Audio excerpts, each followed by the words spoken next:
এক নাম্বার হলো শহীদের বাবা মা, দুই নাম্বার হলো হাফেজে কোরআনের বাবা মা যারা বিনা হিসাব আল্লাহ তাআলার জান্নাতে ঢুকবে।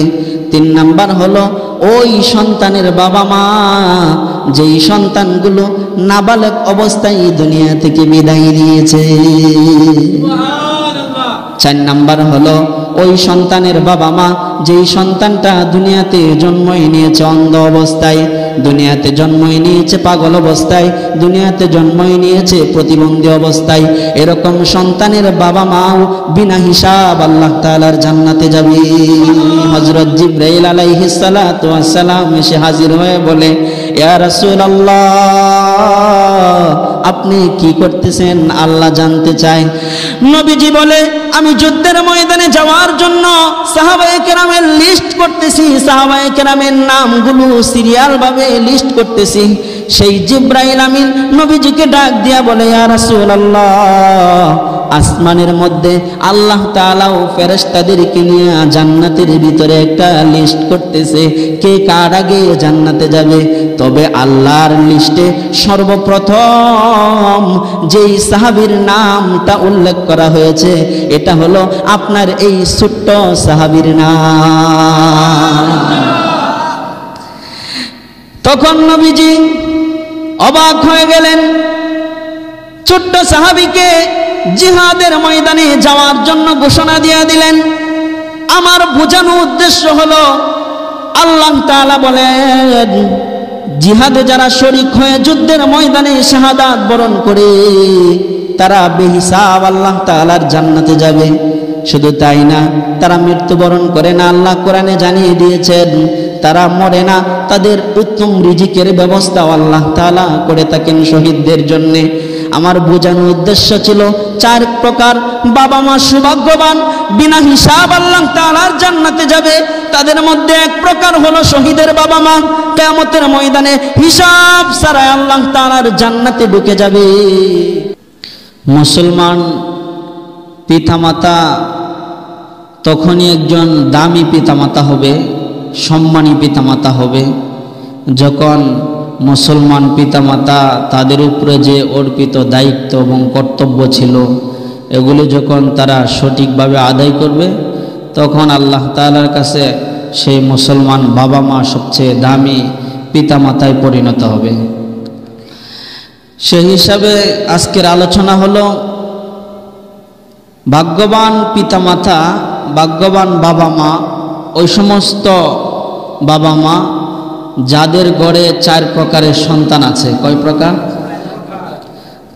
চার প্রকারের সন্তান যেই বাবা মার গড়ে আছে তারা হলো ভাগ্যবান বাবা মা। সেই চার প্রকার সন্তান তার বাবা মাকে বিনা হিসাব আল্লাহ তাআলার জান্নাতে পৌঁছায় দেবে। তাহলে কেমন চার প্রকার সন্তান, যেই চার প্রকার সন্তানের পাওয়ার এত যে তার বাবা মাকে বিনা হিসাব একটা পর্যায়ে জান্নাতে পৌঁছায় দিবেন। তাহলে ভাগ্যবান ওই সমস্ত বাবা মা যাদের ওরসে, যাদের গর্ভে এরকম চার প্রকার সন্তান তারা জন্ম দিয়েছে, চার প্রকার সন্তান তাদের গড়ে আছে। চার প্রকার সন্তানের বাবা মা তারা হয়েছে যেই সন্তানগুলো কিয়ামতের ময়দানে তার বাবা মাকে আল্লাহ তাআলার কাছে সুপারিশ করায়া বিনা হিসাব আল্লাহ তাআলার জান্নাতে পৌঁছায় দিবে। চার প্রকার সন্তানের ভিতরে এক নাম্বার হলো শহীদের বাবা মা। কার বাবা মা? শহীদের বাবা মা বিনা হিসাব আল্লাহ তাআলার জান্নাতে যাবে। যেই সন্তানটা শহীদ হয়ে যাবে সেই সন্তানটা আল্লাহ তাআলার কাছে সুপারিশ করে তার বাবা মাকে জান্নাতে পৌঁছায় দিবেন। এজন্যই সাহাবায়ে কেরামের সন্তানেরা যখন শহীদ হইতো তারা আনন্দ উপভোগ করত, তারা আনন্দ করতেন, তারা দিলে দিলে বড় খুশি হইতেন যে আমার সন্তান শহীদ হয়েছে, আমার জন্য জান্নাতের দরজাটা খোলা হয়ে গেছে। এরকম ভাবে একদিন আমার আপনার নবী বিশ্বনবী মুহাম্মদুর রাসূলুল্লাহ সাল্লাল্লাহু আলাইহি ওয়াসাল্লাম যুদ্ধ থেকে মদিনায় ঢুকার পথে মদিনায় ঢুকবেন এরকম পর্যায়ে মদিনার রাস্তার ভিতরে একজন মহিলা দাঁড়ানো ছিল। নবীজি সেই মহিলাটাকে দেখে চিনে ফেললেন। নবীজি সেই মহিলার কাছাকাছি গিয়া ডাক দিয়া বলতেছে, ও মা, আপনি তো অমুকের মা, যেই ছেলেটা কিছুক্ষণ আগে আমার সাথে যুদ্ধের ময়দানে ইসলামের জন্য যুদ্ধ করার জন্য গিয়েছিল, আপনি তো সেই সন্তানের মা। তখন সেই মহিলাটা ডাক দিয়া বলে, হ্যাঁ, আমি তো সেই সন্তানের মা, এজন্যই তো আমি মদিনার পথে দাঁড়ায়া দাঁড়ায়া কান্না করতেছি, আমার চোখ দিয়া পানি জড়াইতেছি, আমার সন্তানটা যুদ্ধের ময়দানে গেছে। নবীজি ডাক দিয়া বলে, ও মা, আপনি তো একজন সৌভাগ্যবান মা, আপনার ভাগ্য বড় ভালো, আপনার সন্তানটা ইতিমধ্যেই যুদ্ধের ময়দানে শহীদ হয়ে গিয়েছে। আমি নবীজি নিজে আপনার সন্তানটাকে যুদ্ধের ময়দানে কবরস্থ করে দাফন করে রেখে আসলাম। যখন নবীজি এই কথাটা বললেন, সেই মহিলা বলতেছে, তাহলে আমি এক্ষুনি আমার চোখের পানিটুকু মুছে ফেলে দিলাম, কারণ আমি জানি আমার সন্তানটা শহীদ হওয়ার কারণে কিয়ামতের ময়দানে আমার সন্তানটা আমার জান্নাতে যাওয়ার কারণ হয়ে যাবে। তাহলে সেই মহিলা জানে তার সন্তান শহীদ হয়েছে, সে বিনা হিসাব আল্লাহ তাআলার জান্নাতে যাবে, সেটা সে জানে, এজন্য চোখের পানি মুছে ফেলে দিয়েছে যে আমি আর কাঁদব না, আমার এই সন্তানটা আমাকে বিনা হিসাবে আল্লাহ তাআলার জান্নাতে পৌঁছায় দিবেন। 4 প্রকার বাবা মা বিনা হিসাব ছাড়া আল্লাহ তাআলার জান্নাতে ঢুকবে। তার মধ্যে 1 নাম্বার হলো শহীদের বাবা মা, যাদের সন্তান শহীদ হয়েছে।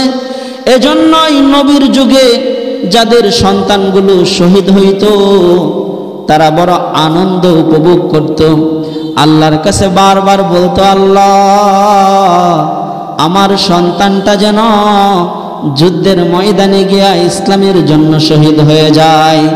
এই তামান্না, এই আশা আকাঙ্ক্ষা নিয়া মদিনা, মক্কা মদিনার প্রত্যেকটা মানুষ সব সময় অতিবাহিত করত এই আশায় যে আমার সন্তান যেন শহীদ হয়, শহীদের আকাঙ্ক্ষা করত। এজন্যই তো একদিন গভীর রজনী হযরতে বেলাল প্রতিদিনের মতোই মসজিদের মিনার থেকে ফজরের আজান দেওয়া শুরু করে দিয়েছে। প্রতিদিন যেমন যে স্লোগানটা দেয় ফজরের নামাজের একদম শেষের দিকে, আজানের শেষের দিকে একটা স্লোগান দেয়, একটা বাক্য বলে, আসসালাতু খায়রুম মিনান নাওম, বলে কি বলে না? এটার অর্থ হইল ঘুম থেকে নামাজ ভালো। মুসলমানেরা আর ঘুমানোর সময় নাই, ঘুম বাদ দিয়া নামাজে আসেন, ঘুম বাদ দিয়া নামাজে আসেন। মদিনার ভিতরে একটা ঘরের ভিতরে একটা মাত্র মহিলা, তার একটা মাত্র সন্তান, 7 থেকে 8 বছর বয়স। 2 জন মানুষই সেই ঘরের ভিতরে বসবাস করে। হযরত বেলাল যখন মদিনার মসজিদ থেকে প্রতিদিন আজান দেয় আর এই বাক্যটা বলে, সেই 7 বছর 8 বছরের সন্তানের কাছ থেকে তার মা প্রতিদিন উঠে যায়, উঠে ওযু করে নামাজে দাঁড়ায় যায়। কিন্তু একদিন হঠাৎ একটু ব্যতিক্রম হলো। বেলাল যখন আজকে আসসালাতু খায়রুম মিনান নাওম বলে না, আজকে বেলাল মসজিদের মিনার থেকে বলে, হাইয়া আলাল জিহাদ, হাইয়া আলাল জিহাদ। মদিনার মানুষদেরকে ডেকে ডেকে হযরত বেলাল বলে, কে আছো? নবীজির সাথে যুদ্ধের ময়দানে যাইবা আর কাফের মুশরিকের সাথে ইসলামের জন্য যুদ্ধ করে শহীদ হইবা। কি আছো? তারা মদিনার মসজিদের দিকে চলে আসো। মদিনার মসজিদে যুদ্ধে যাওয়ার জন্যে সিরিয়াল বন্টন করা হইতেছে, নাম লিস্ট করা হইতেছে, কে আছো মদিনার মসজিদে চলে আসো। যখন এই আওয়াজটুকু সেই মহিলার কানে গিয়া পৌঁছালো, শুধু মহিলার কানে না, মদিনার সমস্ত ঘরে ঘরে যখন এই আওয়াজটুকু পৌঁছায় গেল, তখন এই মহিলাটা তার বাচ্চার কাছ থেকে উঠে সেই মহিলাটা এমনভাবে কান্না করতেছে, কান্না করতে করতে তার চোখ দিয়া পানি বের হয়ে হয়ে তার বালিশটা অর্ধেকের বেশি ভিজায় ফেলেছে। তার সন্তানটা ডাক দিয়া বলে, মা, প্রতিদিন তো বেলাল আজান দেওয়ার পরে আপনি সালাত আদায় করার জন্য ঘুম থেকে উঠে যান আর সালাতে দাঁড়িয়ে যান, আজকে আপনি কেমন জানি কান্না করতেছেন, আজকে তো সালাতে দাঁড়ান না, নামাজে দাঁড়ান না, আপনি তো আজকে কান্না করতে করতে বালিশটুকু ভিজায় দিলেন, কেন গো মা? আমি কি একটু জানতে পারি আপনি কেন কাঁদেন, কেন কাঁদেন? তখন তার মা ডাক দিয়া বলে, বাবা, মদিনার মসজিদ থেকে বেলাল ডাকে, কি আছে নবীজির সাথে যুদ্ধে যাবে, এবং মদিনার মা বাবাদেরকে ডেকে ডেকে বলে, কে আছো কিয়ামতের ময়দানে শহীদের মা হয়ে দাঁড়াইবা, কে আছো কিয়ামতের ময়দানে শহীদের বাবা হয়ে দাঁড়াইবা, তাহলে আর দেরি করো না, নবীজির সাথে যুদ্ধে যাওয়ার জন্য মসজিদে নববীর কিনারায় চলে আসো। যখন এই আওয়াজটুকু আমার কানে এসে পৌঁছালো, মা ডাক দিয়া বলে, সন্তান, কিছুদিন আগে তোমার বাবা নবীজির সাথে যুদ্ধে গিয়া শহীদ হয়ে গিয়েছে, সেই ব্যথা এখনো আমার দিল থেকে যায় নাই। এখন যখন আবার বেলাল ডাক দিছে, আমি চিন্তা করতেছি আমার ঘরে তো উপযুক্ত কোনো সন্তান নাই, কিয়ামতের ময়দানে কত মানুষ শহীদের মা হয়ে দাঁড়াবে, কত মানুষ শহীদের বাবা হয়ে দাঁড়াবে, কত মানুষ শহীদের সাক্ষী প্রাপ্ত হবে, এজন্য আমি কাঁদতেছি, আমার কোনো উপযুক্ত সন্তান নাই, যেই সন্তানটা নবীজির সাথে যুদ্ধে পাঠায়া দিব, এজন্য আমি কান্দি। ছোট্ট সন্তানটা ডাক দিয়া বলে, মা, কান্না করার কোনো দরকার নাই, আমি আপনার সাথে ওয়াদা দিলাম, আপনাকে শহীদের মা না বানাইয়া, আপনাকে গাজীর মা না বানাইয়া আমি গড়ে ফিরব না।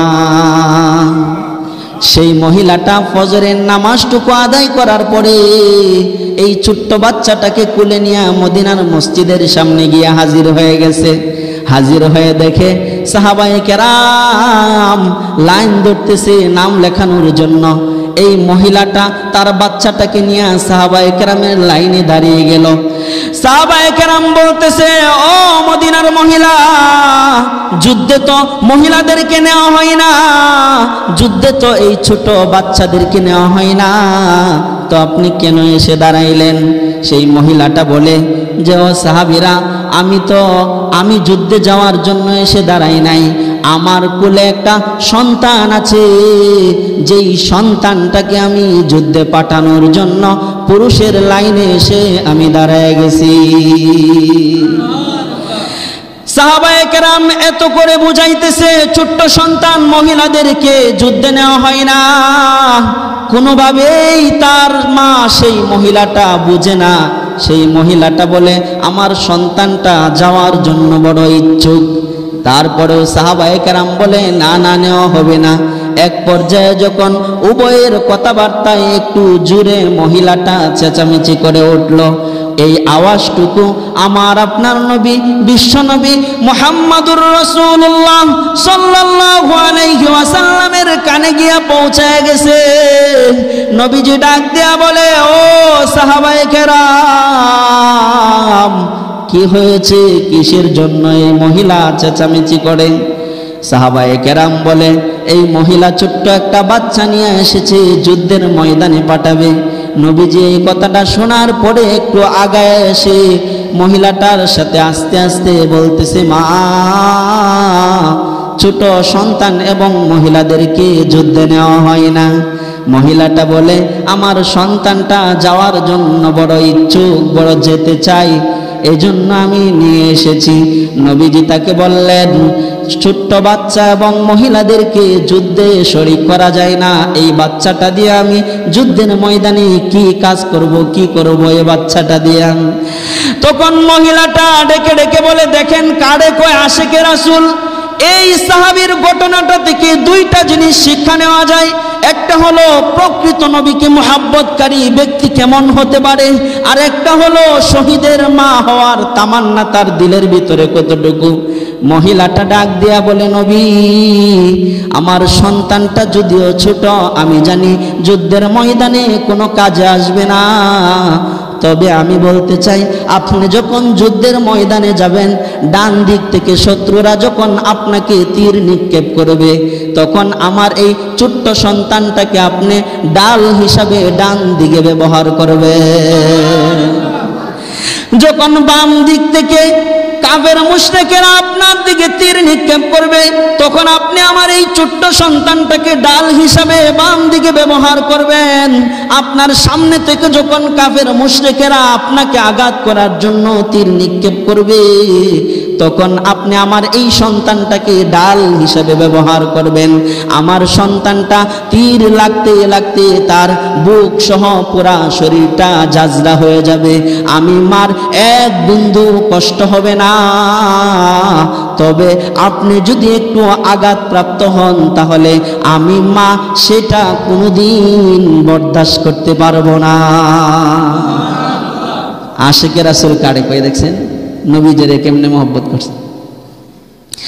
নবীজি তারপরে বলে, ও মদিনার মহিলা, আমি তোমার জন্য দোয়া করে দিলাম, তুমি তোমার সন্তানটাকে নিয়ে বাসায় চলে যাও। আমি ওয়াদা দিলাম, বড় হইলে তোমার সন্তানটাকে আমি যুদ্ধে নিব। তখন মহিলা নবীজির কথাই সন্তানটাকে নিয়ে চলে যাইতেছে।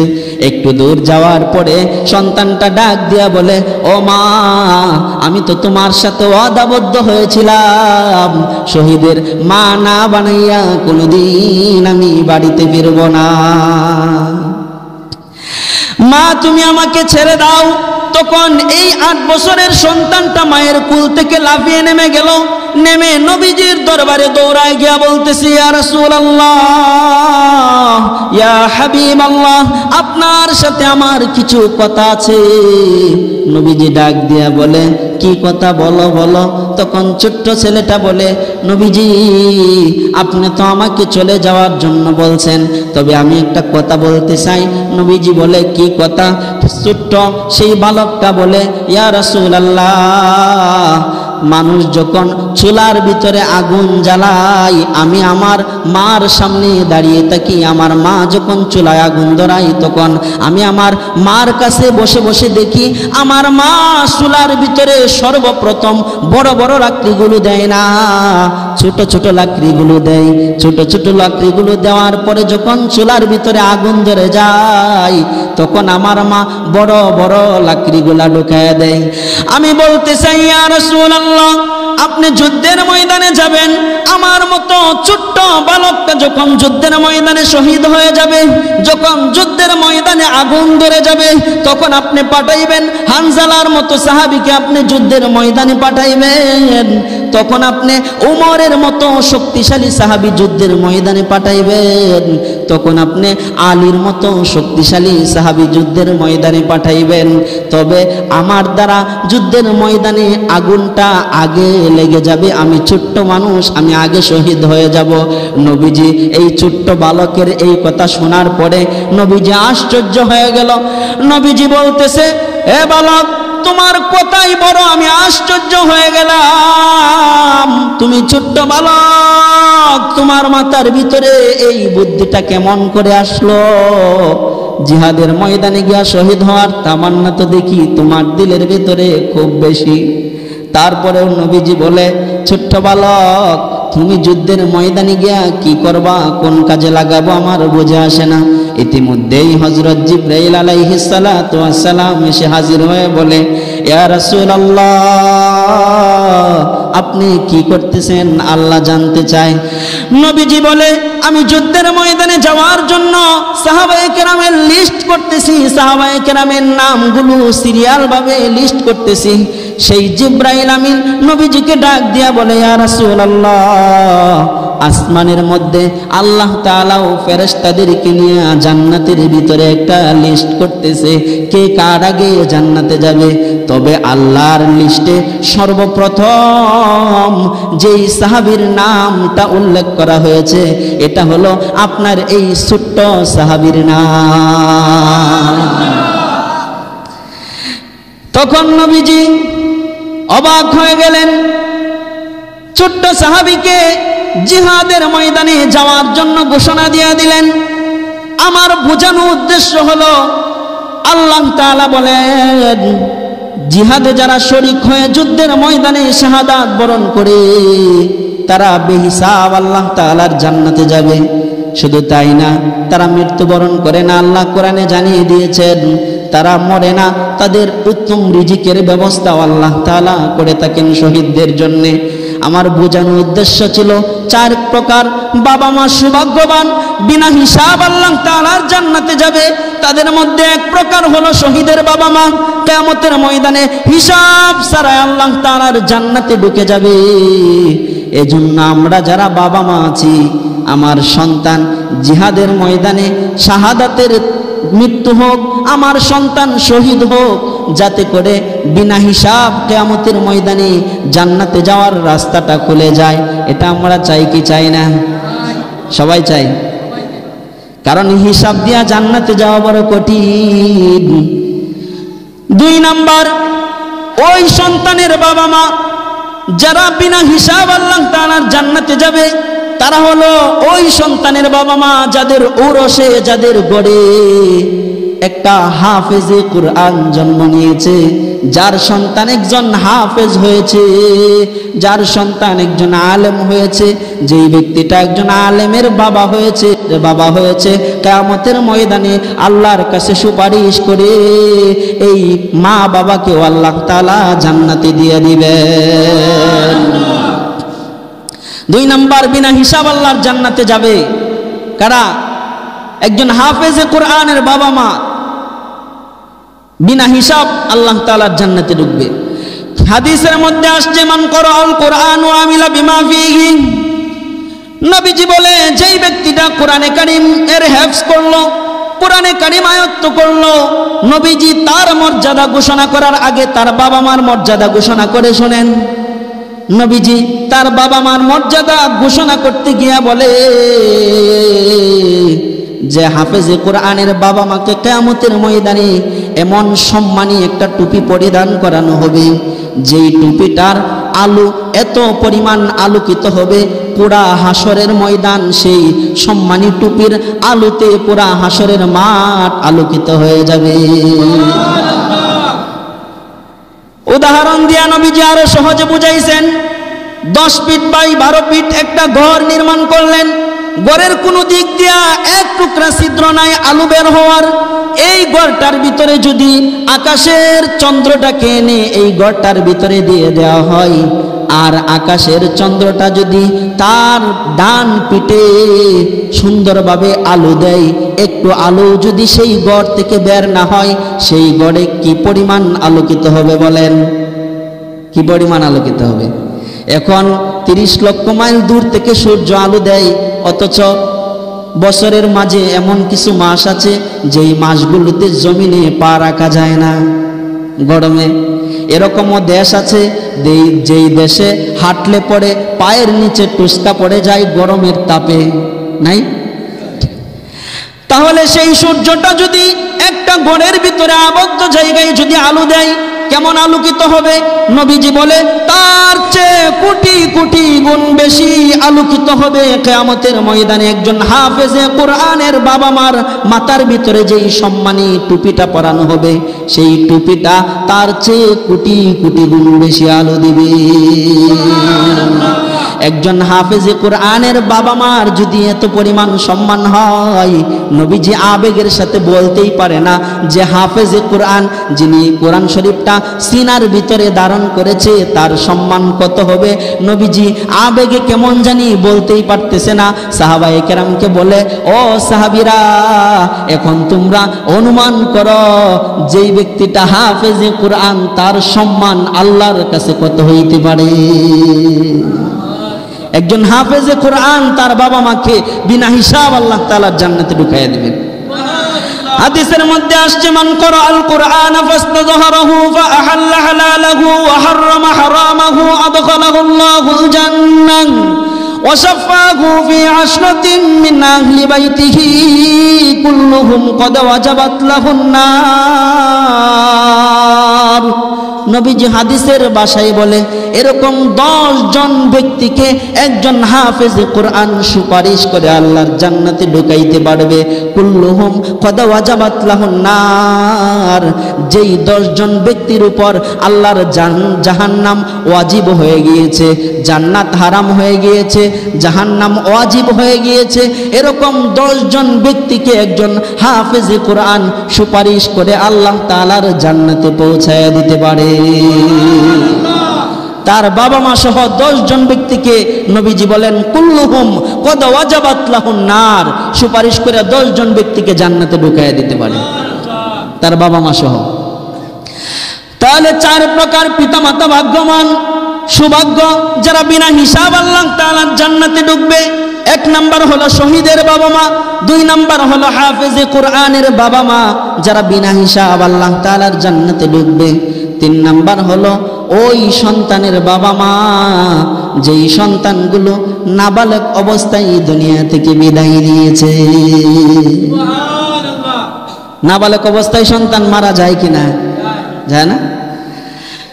নবীজি বলেন, নাবালক অবস্থায় যেই সন্তানটা দুনিয়া থেকে বিদায় নেয় তার বাবা মার জন্য জান্নাতের দরজাটা খোলা হয়ে যায়।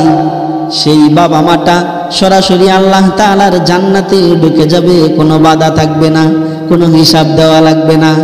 কেন জানেননি?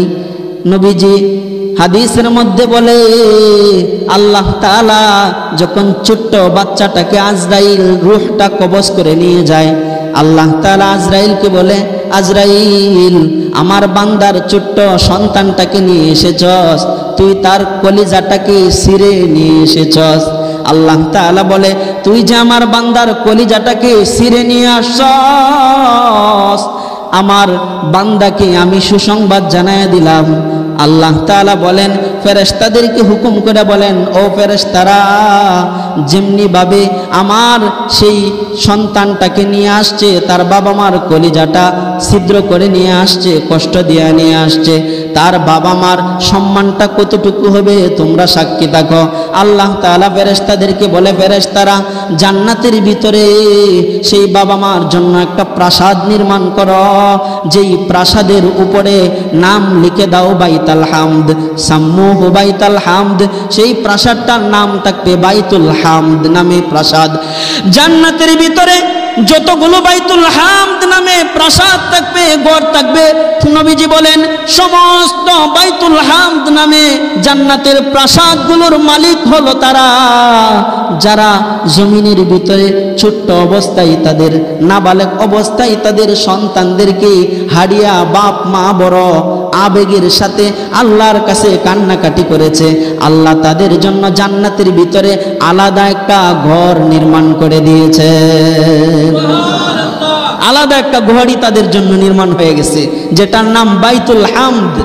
জান্নাতের ভিতরে যত ঘর আছে সমস্ত ঘরের ভিতরে বাইতুল হামদ নামে যেই ঘরটা থাকবে, সাইনবোর্ডটা থাকবে, এগুলা হইলো ওই সমস্ত সন্তানের বাবা মার জন্য যাদের সন্তান নাবালেগ অবস্থায় দুনিয়া থেকে বিদায় নিয়েছে, তাদের জন্য আল্লাহ তাআলা এই ঘর নির্মাণ করে রাখছে।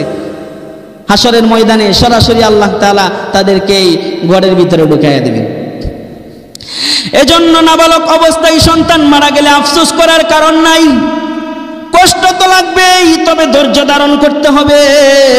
তিরমিজি শরীফের হাদিসের মধ্যে এসেছে, নাবালেগ অবস্থায় সন্তানটা যখন মারা যাবে তখন বাবা মা কষ্ট তো লাগবেই, তারপরেও বলবে আলহামদুলিল্লাহ,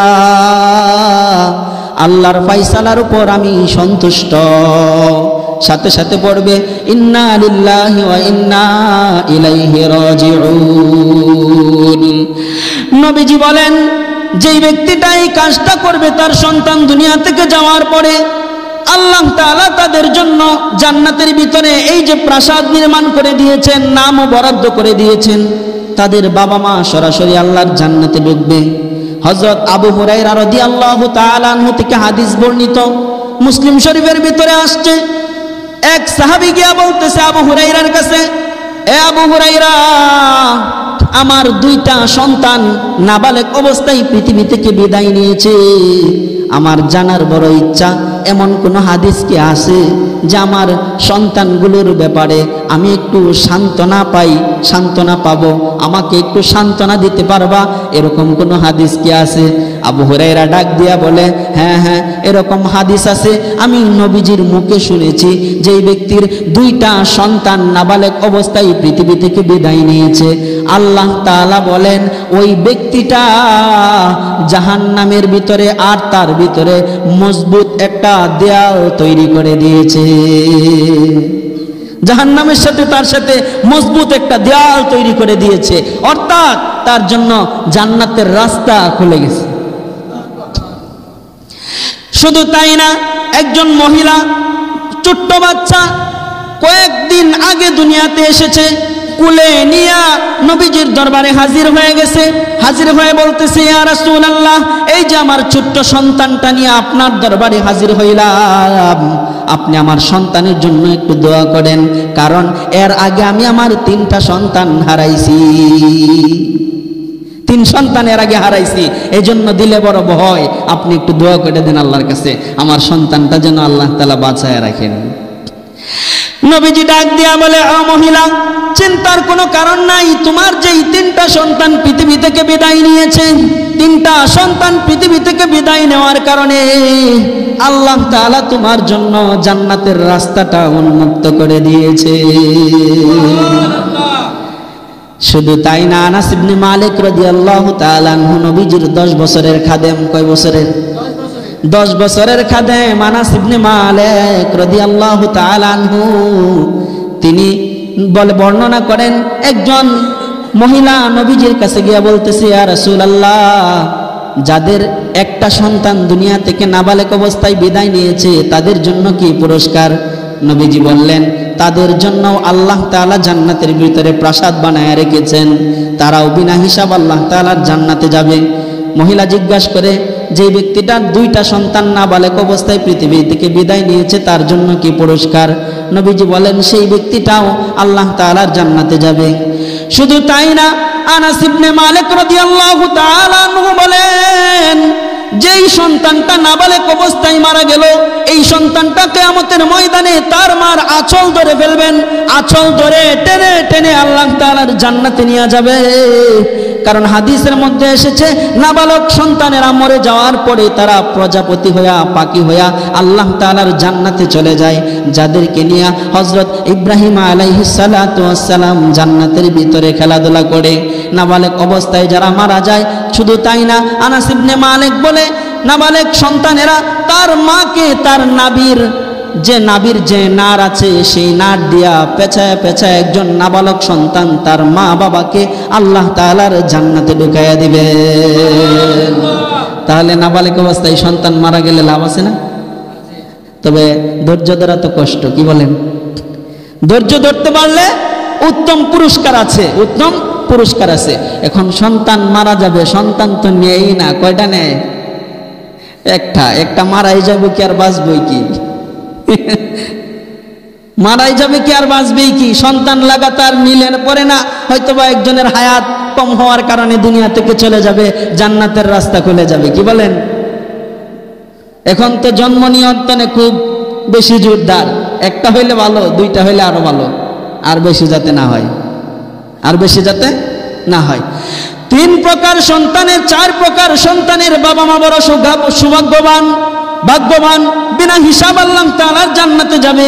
তাদের মধ্যে 1 নাম্বার হলো শহীদের বাবা মা, 2 নাম্বার হলো হাফেজে কোরআনের বাবা মা, 3 নাম্বার হলো নাবালেগ অবস্থায় যেই সন্তানটা দুনিয়া থেকে বিদায় নেয় তার বাবা মা। 4 নাম্বার হলো ওই সন্তানের বাবা মা যেই সন্তানটা দুনিয়াতে জন্মই নিয়েছে অন্ধ অবস্থায়, দুনিয়াতে জন্মই নিয়েছে পাগল অবস্থায়, দুনিয়াতে জন্মই নিয়েছে প্রতিবন্ধী অবস্থায়, এরকম সন্তানের বাবা মাও বিনা হিসাব আল্লাহ তাআলার জান্নাতে যাবে। যেই ব্যক্তিটা অন্ধ হয়ে পৃথিবীতে আগমন করেছে, আকাশের আলো দেখে নাই, চন্দ্রের আলো দেখে নাই, সূর্যের আলো দেখে নাই, আল্লাহ তাআলা নবীজির মাধ্যমে এই ব্যক্তির জন্য একটা ওয়াদা আছে, ঈমানটা হেফাজত করে যদি মৃত্যুবরণ করতে পারে আল্লাহ তাআলা সেই অন্ধটাকেও বিনা হিসাব মাফ করে আল্লাহর জান্নাত দিয়ে দিবে। প্রতিবন্ধী যারা আছে, পাগল যারা আছে, জন্মের পর থেকেই পাগল, যদিও 80 বছর হায়াত পায়, কয় বছর? যদিও 80 বছর হায়াত পায়, মস্তিষ্ক ভালো না থাকার কারণে, আকল না থাকার কারণে, মেধা শক্তি না থাকার কারণে, পাগল হওয়ার কারণে 80 বছরের ভিতরে একদিনের জন্য এক ওয়াক্ত নামাজও সেই ব্যক্তিটা আদায় করে নাই, ইসলামের একটা বিধানও পালন করে নাই। কিন্তু আকলে সালিম না থাকার কারণে আল্লাহ তাআলা এই পাগল ব্যক্তিটাকেও জান্নাতের মালিক বানায় দিবে। যে সমস্ত বাবা মারা সন্তান প্রতিবন্ধী হওয়ার পরে গালি দেয় না, সন্তানের প্রতি অবহেলা করে না, আল্লাহ যা দিয়েছে তার উপর সন্তুষ্ট থাকে, পাগল সন্তান হওয়ার পরে দুঃখ প্রকাশ করে না, আফসোস করে না, যত্ন সহকারে সন্তানের লালন পালন করে, অন্ধ হওয়ার কারণে সন্তানের প্রতি অবজ্ঞা করে না, সন্তানের প্রতি অবহেলা প্রদর্শন করে না, উত্তমভাবে খোঁজখবর নেই, আদর যত্ন করে। আল্লাহ তাআলা নবীজির মাধ্যমে জানায় দেন এই সমস্ত প্রতিবন্ধী সন্তানের বাবা মার জন্য আল্লাহ তাআলা সুসংবাদ শোনাইছেন যে ওই সমস্ত প্রতিবন্ধী সন্তানের বাবা মাকেও আল্লাহ তাআলা বিনা হিসাব আল্লাহ তাআলার জান্নাত দিয়ে দিবে। যেহেতু পাগলের বাবা মা জান্নাত পাবে, পাগলও জান্নাত পাবে, নবীজি বলেছেন। এখন কেমন ধরনের পাগল জান্নাত পাইব? পাগল সাজলেও জান্নাত পাওয়া যাইব নাকি? না, একবারে আল্লাহ যেভাবে পাগল দুনিয়াতে পাঠাইছে এরকম পাগল হইলে, পাগল সাজলে যদি জান্নাত পাওয়া যেত তো বাংলাদেশের অনেক মানুষ জান্নাতে যাইব, কারণ পাগল সাজ্জে বয়ে রয়েছে, আল্লাহর সাথে কালেকশন খুব বেশি, আল্লাহর সাথে কালেকশন খুব বেশি। পাগল সাজলে জান্নাতে যাওয়া যাইব না। হাদিসের মধ্যে এসেছে লা রুহবানিয়াতা ফিল ইসলাম, ইসলামে তো পাগল সাজার কোনো সুরত সিস্টেম নাই, পাগল সাজলে পরে তার ঈমান চলে যাবে। ইসলামে ভণ্ডামি করার কোনো সুযোগ নাই, পাগল সাজার কোনো অপশন নাই, জট চট দিয়া পাগল সাজার কোনো অপশন নাই। এই সমস্ত কাজ করলে ঈমান চলে যাবে, জান্নাত পাবে তো দূরের কথা, ঈমান চলে যাওয়ার কারণে আরো জাহান্নামে যাওয়া লাগবে। তাহলে কেমন 4 প্রকার সন্তান? যেই 4 প্রকার সন্তান বাবা মার গড়ে থাকার কারণে, বাবা মার উরসে জন্মগ্রহণ করার কারণে বাবা মা বিনা হিসাব জান্নাতে যাবে। বুঝতে পারছেন তো? 1 নাম্বার হলো শহীদের বাবা মা, 2 নাম্বার হলো হাফেজে কোরআনের বাবা মা, 3 নাম্বার হলো যেই বাবা মার সন্তান নাবালেগ অবস্থায় দুনিয়া থেকে বিদায় নেয়, 4 নাম্বার হলো যেই সন্তানটা দুনিয়াতে পাগল অবস্থায় আসে এবং প্রতিবন্ধী হয়ে দুনিয়াতে আসে, ওই সমস্ত সন্তানেরাও জান্নাতে যাবে। তাদের বাবা মা এই যে ধৈর্য ধরার কারণে সন্তানটা প্রতিবন্ধী, কত কষ্ট হয়েছে পালন করতে, লালন করতে, এই যে ধৈর্য ধরছে, আল্লাহ তাআলা ধৈর্যের উত্তম বদলা হিসাবে তার বাবা মাকেও আল্লাহ তাআলা জান্নাত দিয়ে দিবেন। গত জুমায় আলোচনা করেছিলাম যে সন্তানের প্রতি বাবা মার 12টা হক আছে। কয়টা? 12টা হক। 1 নাম্বার বলেছিলাম দেওয়া, মুখস্থ করেন। সন্তানের প্রতি বাবা মার 12টা হক আছে। 12টা হক যদি কোনো বাবা মা তার সন্তানের জন্য আদায় করে, হকটুকু আদায় করে, সেই সন্তান বাবা মার বাধ্য সন্তান হয়, সেই সন্তান নেককার সন্তান হয়। আর নেককার সন্তান যদি হয়, নেককার সন্তান যদি দুনিয়াতে রেখে যাইতে পারেন, কবরে শুয়া শুয়াও সন্তানের মাধ্যমে আপনার কবরে নেক আমল পৌঁছাবে। কি বলেন? আল্লাহর ওলি নেককার সন্তান দুনিয়াতে রেখে গেলেও লাভ আছে, কারণ আল্লাহর ওলিরাও জান্নাতে যাবে বিনা হিসাব। আল্লাহ তাআলা বলেন আলা ইন্না আউলিয়া আল্লাহি লা খাউফুন আলাইহিম ওয়া লা হুম ইয়াহজানুন আল্লাযীনা আমানু ওয়া কানু ইয়াত্তাকুন। যে সমস্ত সন্তানেরা আল্লাহর ওলি নেককার সন্তান, তারাও তাদের কোনো ভয় নাই, লা খাউফুন আলাইহিম, তাদের কোনো ভয় নাই, ওয়ালা হুম ইয়াহজানুন, তাদের কোনো টেনশন নাই, চিন্তা নাই, তারাও আল্লাহ তাআলার জান্নাতে সরাসরি ঢুকবে। নেককার সন্তান রেখে গেলে লাভ আছে না? সন্তানের 12টা হক আছে। 1 নাম্বার হলো কানে আজান দেওয়া, 2 নাম্বার হলো তাহনিক করানো, 3 নাম্বার হলো তার জন্য বরকতের দোয়া করা, ফেসবুকে ছবি ছাড়া না, বরকতের দোয়া করা। 4 নাম্বার হলো সন্তানের আকিকা আদায় করা, 5 নাম্বার হলো সুন্দর একটা নাম রাখা, 6 নাম্বার হলো সুশিক্ষায় শিক্ষিত করা, 7 নাম্বার হলো তরবিয়ত শিক্ষা দেওয়া, 8 নাম্বার হলো জীবদ্দশায় যদি আপনি আপনার সন্তানকে সম্পদ দিতে চান তাহলে সকলকে সমানভাবে বন্টন করে দেওয়া। কারণ মিরাসের মাসলা তো আপনি মৃত্যুবরণ করার পরে আসে, আপনি দুনিয়াতে থাকাকালীন মিরাসের মাসালা আসে না যে ছেলের তুলনায় মেয়ে অর্ধেক পাবে, এটা আপনি দুনিয়া থেকে চলে যাওয়ার পরে এই মাসালা, দুনিয়াতে থাকতে এই মাসালা প্রয়োগ হয় না। দুনিয়াতে থাকতে যদি আপনি আপনার সন্তানদেরকে সম্পদ দিতে চান অবশ্যই সমানভাবে দিতে হবে। আর যদি একটা ছেলেকে একটু বেশি দিতে চান তাহলে এটা অবশ্যই উল্লেখ করে ফতোয়া বিভাগ থেকে মাসআলা সংগ্রহ করে কেন আপনি একজনকে বেশি দিবেন, কেন কম দিবেন, এই বিষয়ে মাসআলা এনে তারপর কম বেশি দিতে হবে। ঠিক আছে? কারণ আপনি দুনিয়া থেকে চলে যাওয়ার পরে কিন্তু মিরাসের আলোচনা যে ছেলের তুলনায় মেয়ে অর্ধেক পাইব, দুনিয়াতে থাকাকালীন সময়ে কিন্তু এই মাসালা প্রয়োগ হইব না। কাউরে দিতে চাইলে সমানভাবে দিতে হইব। এটা কিন্তু সন্তানের একটা হক বাবা মার কাছে। 8 নাম্বার হক। 9 নাম্বার হক হলো সন্তান বালেগ হয়ে গেলে বিয়ের ব্যবস্থা করে দেওয়া, বিয়ের বয়স হইলে বিয়ে করায় দেওয়া সন্তান। আর যদি বিয়ে না করান, নবীজি বলেন যে এই সন্তানটা আপনার ঘরে বসে বসে অন্যায় করছে, পাপাচার করছে, জিনা করছে, প্রত্যেকটা গুনার ভাগ, প্রত্যেকটা গুনার অংশ বাবা মার আমল নামাই নিতে হবে। প্রত্যেকটা গুনাহ কিন্তু বাবা মার আমল নামাই যাবে। এজন্য সন্তানের বয়স হয়ে গেলে বিয়ের ব্যবস্থা করে দেওয়া, বিয়ের ব্যবস্থা করে দেওয়া। আজকাল তো বিয়েটাকে আমরা কঠিন বানায় ফেলছি। হুজুর অনেক টাকা লাগে বিয়ে করাইলে, টাকা নেই বিয়ে করাইতে পারি না, অথচ 25,000 টাকা দিয়ে একটা মোবাইল কিনে দিয়েছেন, আর 10,000 টাকা মিলাইলেই তো বিয়ে হয়ে যেত। কি বলেন? আর 10,000 দিলেই তো বিয়ে হয়ে যেত।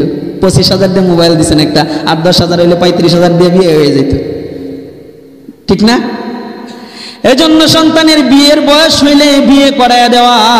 যদি টাকা না থাকে তাহলে অপশন আছে, টাকা নাই বিয়ে করাইতে পারতেছেন না তাহলে সন্তানের দ্বারা রোজা রাখান। কি রাখান? রোজা রাখান। না হলে বিয়ে করান, না হলে রোজা রাখান, না হলে বিয়ে করান। গুনাহের কোনো অপশন নাই, গুনাহের কোনো অপশন নাই। হয়তো বিয়ে করাইবেন, না হলে রোজা রাখাইবেন, দুইটাতে একটা। এটা সন্তানের একটা হক।